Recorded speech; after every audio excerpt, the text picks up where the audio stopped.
How to set up and take the horizontal film. This is Dr. Collins with the Advanced Orthogonal Institute.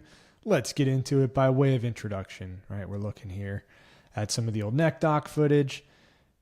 What structures do I need to be able to visualize, right? To know that I've got a clean horizontal film for analysis. The frontal groove, the ocular orbits, the nasal cavity, the mandible, anterior and posterior arches, the superior facets, and the transverse foramen. Right, we need to see all of that for a couple reasons. One, first off, do I have a clean film? Is it rotated? Do I need to take another one? Two, you want to make sure you are able to visualize all these structures so you're analyzing your film accurately. You want to do the best job humanly possible here, right? You don't want to be hallucinating transverse foramen. You'll notice on this horizontal film in AdvO, we're going to tend to block out that outer edge of the skull from when we put on our horizontal skull line template. And then we like that window where the atlas sits to be open so we can see those structures clear. So in terms of setup for this film, you're going to want to have your Bucky at 30 degrees. On this here, you'll see it looks like it says 60, but it's 30 degrees tilted from the 90. So 30 degrees on your Bucky, and then your camera, your tube is going to be at 50. And for all of our views, the distance between the two is going to be 46 inches. So you can do dimensional transpositioning, which we got some videos on that if you're curious what that looks like. So let's review criteria for how do we know if we have a proper film to even analyze, or if we need to set this back up again. And I'll lean on my younger, hairier self here. So one, this is really obvious. The entire skull should be on the film. If you have part of the skull hanging off, both too high or too low, that's not an acceptable picture. Two, you should be able to see the frontal groove that we were talking about before and the IOP lining up in the center of the skull line, but also having that in the center of the film. Right. Three, in terms of rotation, you can judge that by taking a look at the ocular orbits on the film and the side of the skull, the mandible angles and the sides of the skull, and then noticing also the frontal groove. Everything is symmetrical, that like the sides of the skull are all equidistant relative to those structures.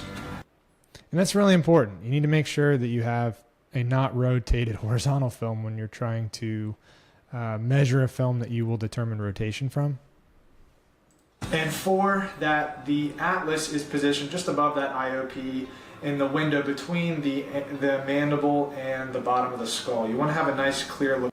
That's really important. You don't want that jaw overlapping on top of the atlas or the bottom of the skull. You need that jaw and bottom back of the skull window to be nice and open. You also don't want your filter to be sitting on top of the atlas. That can happen too sometimes when you go to set them up, is that filter can drift over, and if you can't see those transverse foramen, you can't see those masses, you're not able to analyze this properly. Take another one.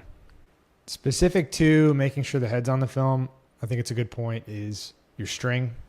You've seen it in the previous videos. I got a pink string. What you can do is you can take from your camera to the Bucky.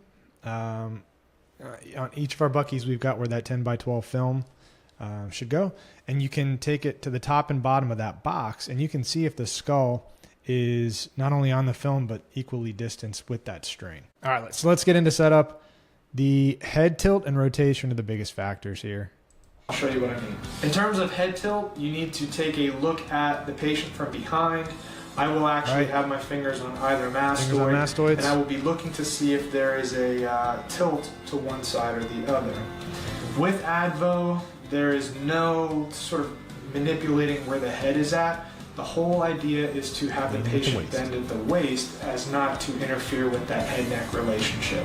And obviously head tilt is a really easy one to pick out on your x-ray. You will notice visibly that the skull is tilted on your film versus, like I said, having that frontal groove and IOP lining up in the center of the film.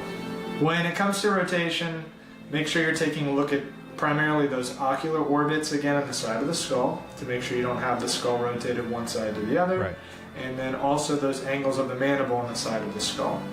When it comes to setting up the patient for that, you can actually use... And if you notice, I've got that mirror on the top of my bucky. And what I'll do is tilt that mirror down. And even when I'm setting them up initially, I am, as I'm rotating them, visualizing through that mirror if I have a square face looking back at me, or if I notice that the head's rotated. And sometimes I can even help you with tilt as well. You'll see a slightly different presentation on the face with the tilt. So if I notice that they are rotated, we talked about head tilt, bending them from the waist, but with rotation, don't just come in there and start turning the chair to take that rotation out. It's really tempting, especially if you've got them head clamped already. Take them off of the bucky. I'll show you here, right? Back them off the bucky, rotate, and then bring them back down. Right? You don't want to throw any funky biomechanics in there, any funky physics. So I'm a huge fan of the filter, right?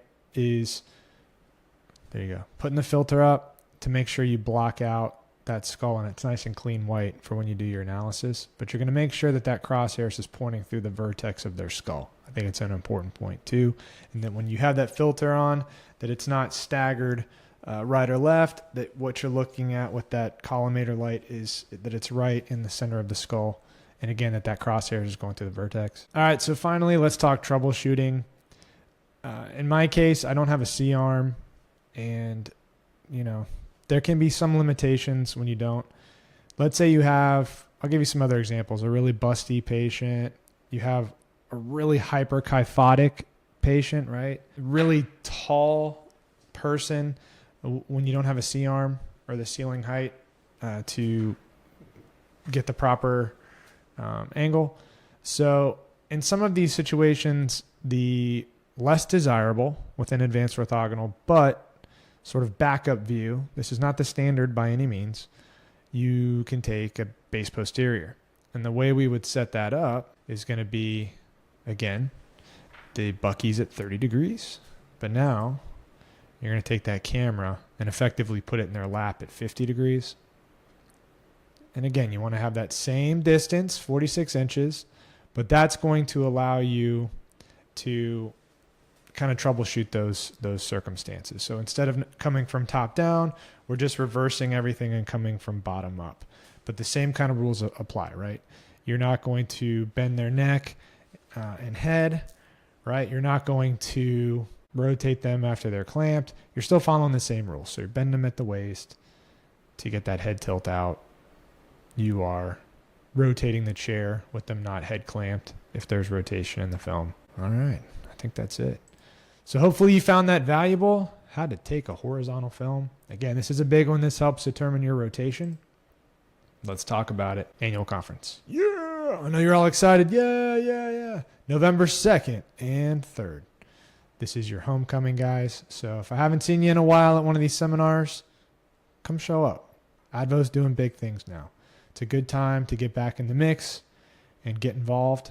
But you can see what we're going to be reviewing here. Stacked. Let's go down here. Boom. Those are the prices right now. Beyond reasonable for what you're going to learn. And getting back plugged in to advanced orthogonal. We'll even be talking some CBCT. Very cool. Advanced imaging of the craniocervical junction. I am stoked. All right, with that, I hope you found this valuable. Hit us up with a comment, like, share. Other than that, I'll see you on the next video. God bless.